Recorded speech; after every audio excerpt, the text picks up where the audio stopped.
হাসপাতালে 4-5 জন ভর্তি ছিল এবং হাসপাতালে ভর্তি হওয়ার মানে হাসপাতালে কেউ ভর্তি হলে তার পিছনে একটা মানুষের পিছনে 2 বেলায় 4 থেকে 5 জন মানুষ থাকতে হয়। কারণ হচ্ছে ওইখানে একজন নিয়মিত বসেই থাকতে হয়, 1-2 জন আবার ওষুধ আনার জন্য, টেস্ট রিপোর্ট আনা নেওয়ার জন্য। এই জন্য হচ্ছে হাসপাতালে থাকলে মানে ওইখানে লোকের সংখ্যা বেশি রাখতে হয় দেখেই হচ্ছে গিয়ে আমরা হাসপাতালে করার সিদ্ধান্ত নিই। এই যে 5 জন জ্বর তারা হচ্ছে যে হোস্টেলে আছে, কর্মজীবী মহিলা হোস্টেলে আছে, ওদের সাথে বলছি যে আরও 5 জন বাড়তি করে থাকো যারা তোমাদের সেবা করবে, প্লাস হচ্ছে ওষুধ আনা নেওয়া করা। আর আপনি তো জানেনই যে বিভিন্ন এখন যে ইয়াগুলো আছে যেমন ল্যাবএইড আছে, ওদেরকে ফোন দিলে পরে ওরা এসে ব্লাড স্যাম্পল নিয়ে যায় এবং তারপরে আবার রিপোর্ট দিয়ে দেয়।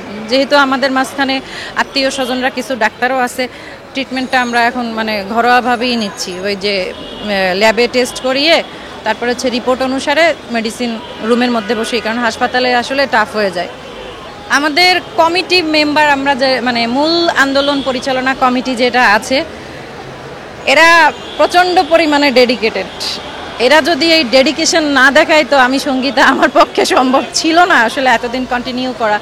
আপনি যে আক্তার জাহানকে চিনেন, তারপরে হচ্ছে গিয়ে রুমানা ইসলাম রুমুকে চিনেন, সুমাইয়া আক্তার, সুমাইয়া সুপ্তি, তারপরে হচ্ছে আমাদের সহকারী কিছু আছে, মানে এদের ডেডিকেশন, মানে আমাদের আরও কিছু কর্মকর্তা আছে, ঠিক আছে, মানে যারা কমিটি মেম্বার্স, আমাদের 20 জন কমিটি মেম্বার্স আছে, সহকারী এবং কর্মকর্তা মিলিয়ে এদের অবদান অনস্বীকার্য, এইটা মানে বলার অপেক্ষা রাখে না।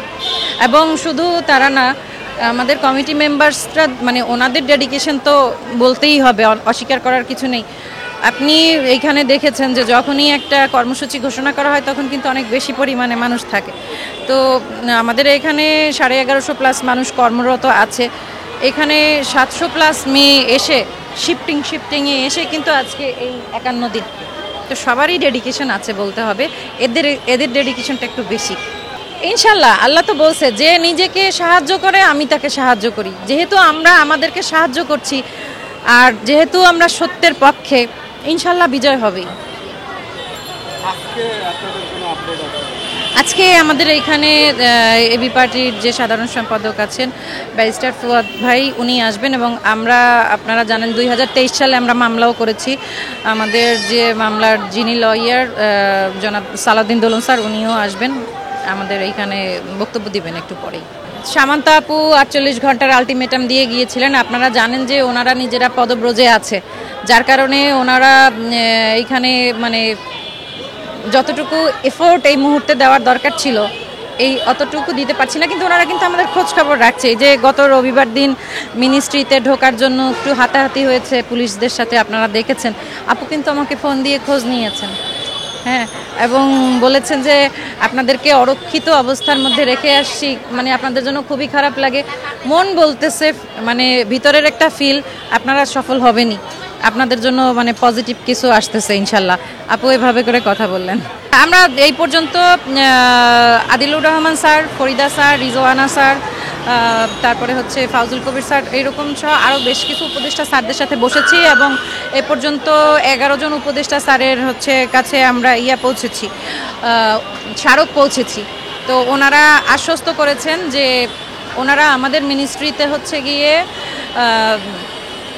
ফরওয়ার্ডিং দিবে। আমরা যে স্মারকলিপিটা ওনাদেরকে দিয়েছি সেটা আমাদের মিনিস্ট্রিতে ওনারা ফরওয়ার্ডিং দিবে। এটা একটা অবশ্যই পজিটিভ, এটা অবশ্যই একটা পজিটিভ বলবো, সাইন বলবো যে ওনারা রাজি হয়েছেন আমাদের মিনিস্ট্রিতে ফরওয়ার্ডিং পাঠানোর জন্য। কারণ আমাদের কাগজপত্র, যাবতীয় কাগজপত্র দেখে ওনাদের মনে হয়েছে যে আমাদের যে চাওয়াগুলো আছে সেগুলো যৌক্তিক, এই জন্য ওনারা রাজি হয়েছেন ফরওয়ার্ডিং দেওয়ার জন্য। এই যে আপনি একটা কথা বললেন যে আপনি এত ঠান্ডা আন্দোলন আর দেখেন নাই, এটাই কিন্তু সত্যি কথা যে এত ভদ্রভাবে সরকারের দৃষ্টি আকর্ষণ করার কেউ এর আগে চেষ্টা করে নাই। এবং মানে অনেকেই বলে যে ধৈর্যের জন্য আপনাদের পুরস্কার দেওয়া উচিত। তো আপনাদের গণমাধ্যম কর্মী ভাইদের কাছে আমাদের প্রার্থনা থাকবে, রিকোয়েস্ট থাকবে যে আপনারা সরকারের ঊর্ধ্বতন মহলে আমাদের বিষয়গুলো পৌঁছানোর ব্যবস্থা করেন, যে আমাদের মায়েরা, আমাদের বোনরা রাস্তায় কষ্ট করতেছে এবং যেহেতু আমাদের দাবিগুলো অযৌক্তিক কিছু নয়, তাই আমরা খালি হাতে ফিরতে চাই না। যতদিনে আমাদের চাওয়া পূর্ণ না হবে আমরা রাস্তায় অবস্থান করব। তাতে যদি 2-4 জনকে শহীদ হইতে হয় আমি হইলাম, আমি রাজি, আমি রাস্তায় আছি। অনেক মহল থেকে বলছে যে 17 বছর আপনারা কোথায় ছিলেন? 17 বছর ধরে তো আমরা ছিলাম না। আমাদের এই প্রজেক্ট 2011 সালে শুরু হয়েছিল পাইলট প্রজেক্ট আকারে, সারা বাংলাদেশে 13টা উপজেলায় ছিল মাত্র, তখন তো আমরা ছিলাম না। ওই প্রকল্পের সফলতার উপরে ভিত্তি করে 2018 সালে আমাদের প্রকল্প দ্বিতীয় পর্যায়ে শুরু হয়েছে। 5 বছর মেয়াদে শুরু হয় এবং পরবর্তীতে এক বছর করে 2 বছর এক্সটেনশন হয়।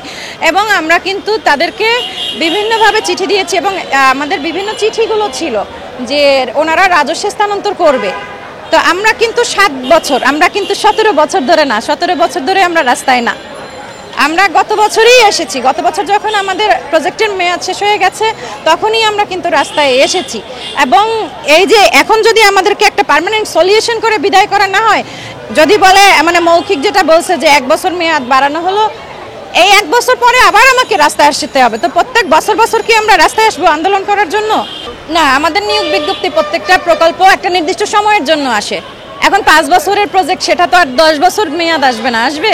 প্রত্যেকটা প্রকল্পই উপজেলায় যত পার্মানেন্ট দপ্তর আছে তারা কিন্তু সবাই একটা নির্দিষ্ট সময়ের জন্য আসে এবং পরবর্তীতে রাজস্ব যায়, এবং সেই ধারাবাহিকতা বজায় রেখেই আমরা এখানে যোগদান করেছি। আমাদের ডিপিপিতে স্পষ্টভাবে উল্লেখ করা ছিল 5 বছর মেয়াদ শেষে এদের সরকারি চাকরিতে প্রবেশের বয়সাধিকার থাকবে না। এমতো অবস্থায় তাদের পদ সৃজন পূর্বক রাজস্ব স্থানান্তর করার যাবতীয় ব্যবস্থা গ্রহণ করবে মহিলা শিশু বিষয়ক মন্ত্রণালয়। এবং এরপরে অর্থ মন্ত্রণালয়ের চিঠি এসেছিল, আমাদের মন্ত্রণালয়ের চিঠি ছিল, পিএসসির রেজলিউশনে ছিল যে মধ্যবর্তী মূল্যায়নের পরে এদের স্থায়ী পদ সৃজন করা হবে। সব মিলিয়ে কিন্তু আমাদের পক্ষেই সব কিছু ছিল এবং রাজস্ব স্থানান্তর করার কথা ছিল। এইটা হচ্ছে একটা রাষ্ট্রীয় ওয়াদা, সেটা সরকার কোন সরকার ওয়াদা দিয়েছে সেটা দেখার বিষয় না, রাষ্ট্র ওয়াদা করেছে, তার মানে রাষ্ট্রকে সেই ওয়াদা রাখতে হবে। হাসিনা, খালেদা আর একজন, এইটা দেখার বিষয় না।